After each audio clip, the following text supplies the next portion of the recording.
Olá, meu irmão, minha irmã. Nós temos comentado algumas vezes a respeito da obsessão e falado de que é resultado de sintonia, ou seja, nossos pensamentos têm muito a ver com a questão da obsessão, porque são exatamente os nossos pensamentos que geram a psicosfera que realmente oferece condições para que os obsessores ou os espíritos bons possam encontrar sintonia conosco. Então, dependendo da boa sintonia ou da má sintonia, resultado dos bons pensamentos ou dos maus pensamentos, nós poderemos então gerar essa vinculação, essa conexão com outras mentes. E por isso que no livro de Jesus para Você, que nós escrevemos através da editora, Casa Editora O Clarim, lançado em 2013, mais ou menos, e nós temos um capítulo dedicado ao título, por título Pensamento e Obsessão, é do número 33, baseado em seguinte: vigiai e orai para que não entreis em tentação. Mateus 26, 41. É comum a interpretação de que a responsabilidade do processo obsessivo é unilateral. O obsessor é visto como o único responsável, atuando exclusivamente pela satisfação de fazer sofrer o obsidiado. É considerado vítima passiva o obsidiado, submetido a um doloroso determinismo contra o qual não pode precaver, nem dele se libertar. A desobsessão dependeria exclusivamente da caridade dos benfeitores espirituais dispensada nos centros espíritas. Nada justifica esse equívoco. O encarnado não está isento de culpa, nem tampouco do dever de prevenção e cura. Qualquer neófito do espiritismo sabe que a obsessão é um fenômeno bilateral. Sugestão do desencarnado e aceitação do encarnado. Quanto à prevenção e à cura, essas se realizarão através de substituição dos pensamentos por outros mais apropriados para afastar os maus espíritos e atrair os bons.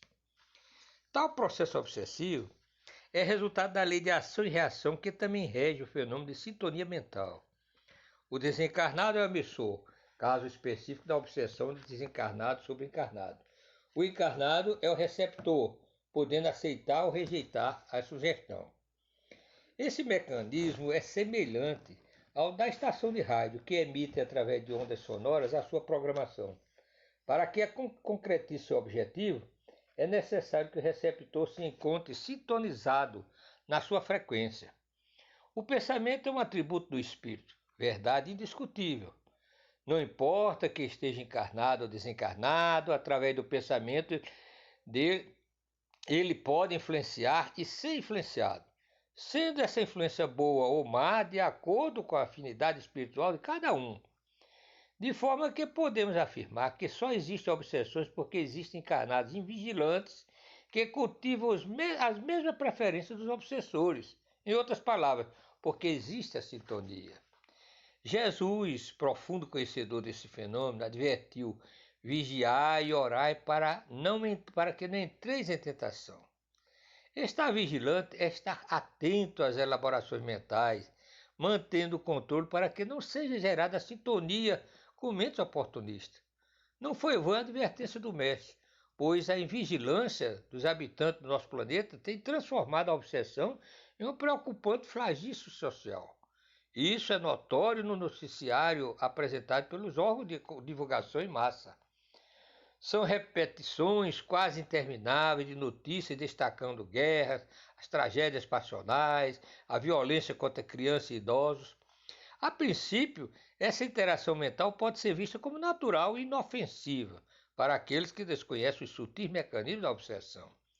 Todavia, ao considerarmos que as notícias podem gerar imagens correspondentes nas mentes que as observem, perceberemos que elas não são tão inofensivas, porque através de reflexos condicionados poderão emergir sentimentos nocivos adormecidos, predispondo as mentes a indesejáveis domínios de espíritos oportunistas. Tendo em vista o poder de abrangência dos órgãos de divulgação, influenciando milhões de mentes ao mesmo tempo, a nossa preocupação não será apenas com obsessões individuais, mas com a possibilidade de que estas se transmudem adquirindo caráter epidêmico. Justificamos o exposto relembrando uma tragédia que se tornou muito tempo presente no noticiário brasileiro, assistida e discutida no lar, no ambiente de trabalho, a morte da criança Isabela Nordoni. Poucas notícias, das mais importantes que possamos considerar, foram aguardadas com tanta ansiedade. Muitos telespectadores, influenciados pelas imagens apresentadas, reacenderam a chama da violência do passado, transformaram-se em juízes parciais e cruéis ou em carrascos insensíveis, apresentaram sentenças sem análise prévia que proporcionasse um julgamento justo. Alguns ventilaram até a aplicação da pena de morte ao suposto verdugo. Poucos, porém, lamentaram o ocorrido, externando também compaixão pelos autores da tragédia. Cada pessoa reagia exteriorizando o sentimento de sua preferência, mas destacava o seu sentimento de ódio e o extremado desejo de vingança, comportamento que bem caracteriza uma obsessão. Esta conclusão não é destituída de fundamento quando tomamos como referência o que afirmou Manuel Filomeno de Miranda através da psicografia de Divaldo Pereira Franco. Todo comportamento que se exacerba ou se deprime, exaltando paixões e comandando desregramentos, fomentando ódios e distonias, guarda na sua raiz graves incidências obsessivas que merecem cuidados especiais. Resultados idênticos conseguem os espíritos maldosos nas suas repetidas sugestões, gerando a necessária sintonia para dominar a vítima. Na prática, isso quer dizer que a obsessão não é um fenômeno resultante de ação unilateral. O obsessor somente obtém êxito em seu empreendimento porque encontra na vítima a aceitação de suas sugestões. Sabemos que muitos poderão não concordar com o que expomos, considerando que em alguns casos parece ter havido mudança da água para o vinho. A vítima jamais externou um comportamento que justificasse a obsessão. Mas como espíritas, não devemos nos esquecer de que muitos sentimentos e vícios do passado, ainda que não postos em prática, continuam ativos, gerando pensamentos e desejos que nos comprazem. São eles as matrizes que favorecem as obsessões.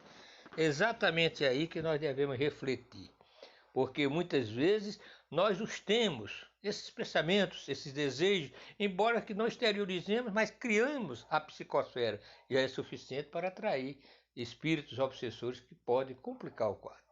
Então, meus irmãos, fica para a nossa reflexão, lembrando o que Jesus realmente deixou para nós, aquela observação importante.